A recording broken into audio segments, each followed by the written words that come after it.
You talked about the coordination between the union government and the state government. Yeah. You're not getting any kind of help with regards to. I would say,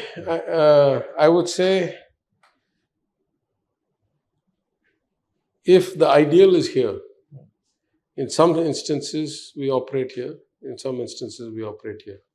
I have personal experience. My personal experience, I was invited to lecture 6 or 8 months ahead of time at some of the most prestigious universities in the world, at Browne University, at MIT, and at Harvard, the Kennedy School of Government, where many of our IAS officers go for training.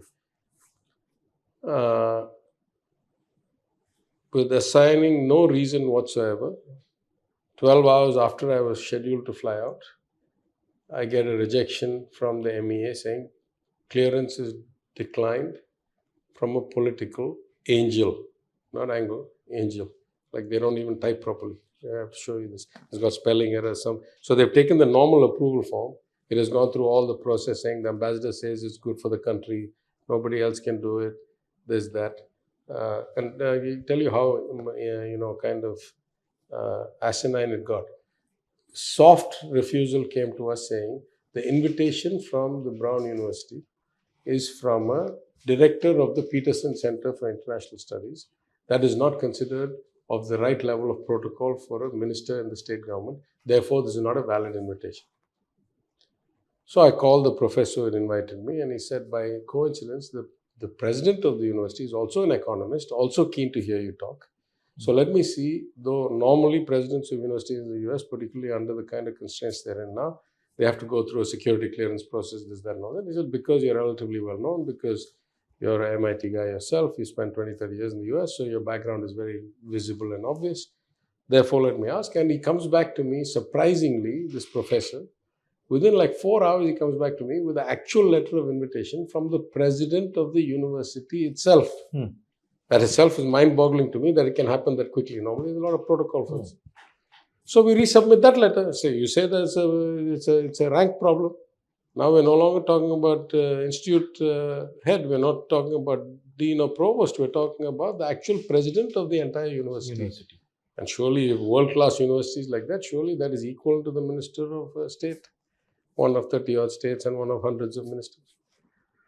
So now they have no reason. So they wait till my flight was supposed to take off, and then like 12 hours later, I get this without reason rejection. Now I ask you, how is it in the interests of India's growth?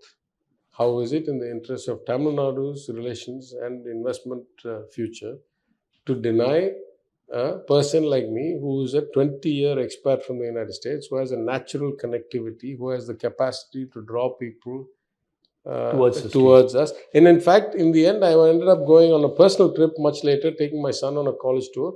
I ended up making some other lecture somewhere and met people who have since come and invested here, who have since come and done things during my personal travels.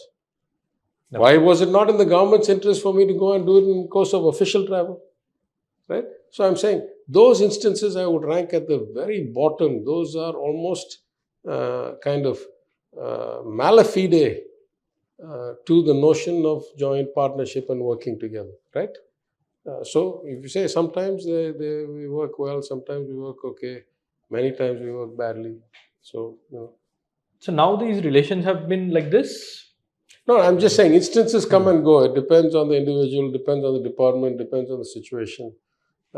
By and large, my own personal experience has been, by and large, with rare exceptions like this one bad event. If I have ever been able to reach a union minister personally for anything, starting with the union finance minister when I was finance minister, or if I have had a chance to interact with other ministers of states, let's say in the GST Council, by and large, ministers tend to focus on the greater good and what is appropriate for administration rather than politics. That has been my personal experience.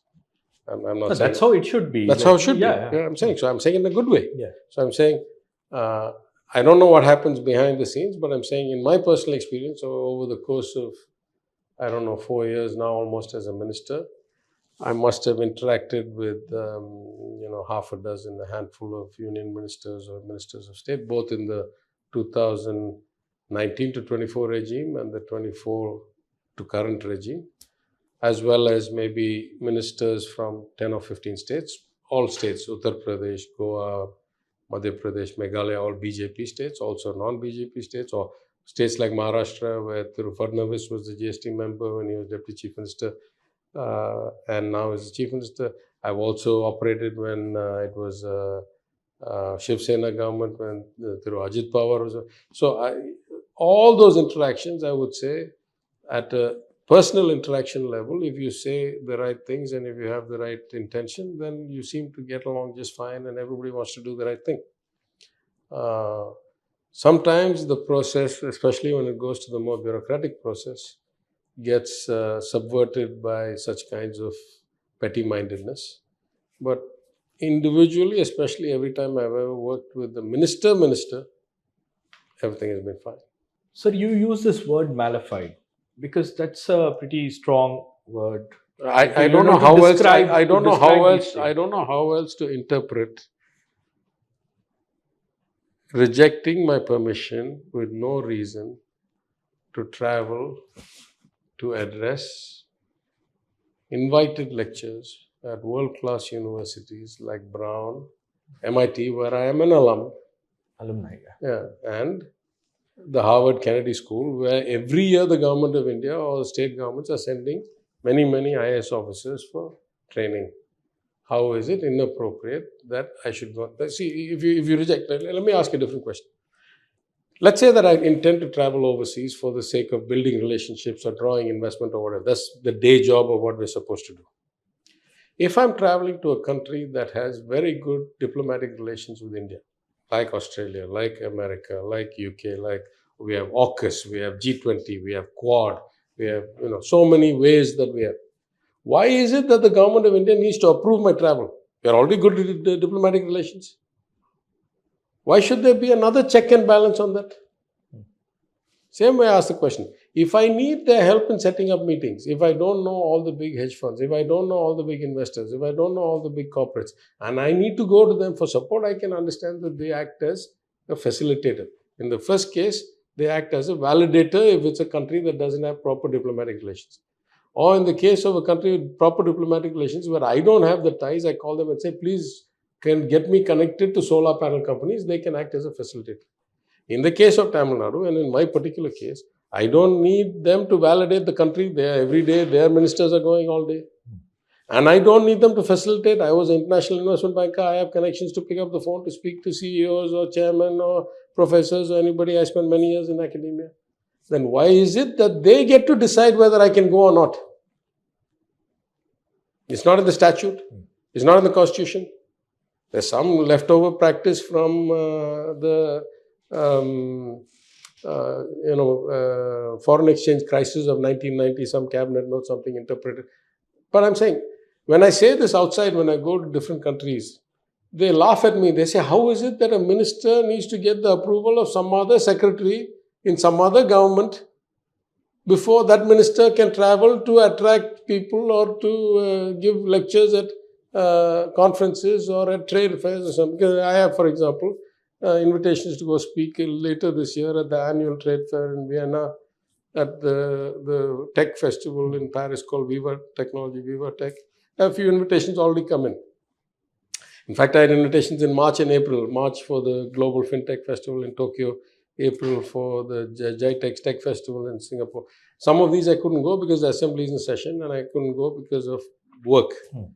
But if there is no assembly in session, and if I can manage my own workload, and if the Chief Minister says, go do it because that's how we grow, why should the government of India, first of all, have the capacity to say yay or nay?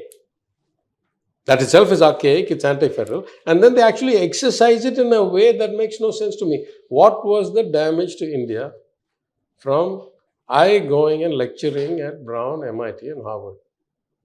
They rejected my application. If I don't consider this mala fide, what will I consider it? Is this more about control? Is it about controlling the states? Listen, I think it's petty-minded, right? I think if you're broad-minded, you want the country to grow and prosper at all places, not only in one state or two states. You want every state to maximize its potential because the average of the country includes all of us. So you can facilitate. If you're the right kind of person, you facilitate. If not, at least you step aside. This notion of being a barrier Controlling itself is things or like petty-minded. wetting Yeah, things. it's petty-minded, in my view. Right, sir. Thank you so much for talking to us. It's pleasure talking to you, Mr. PTR. Thank you.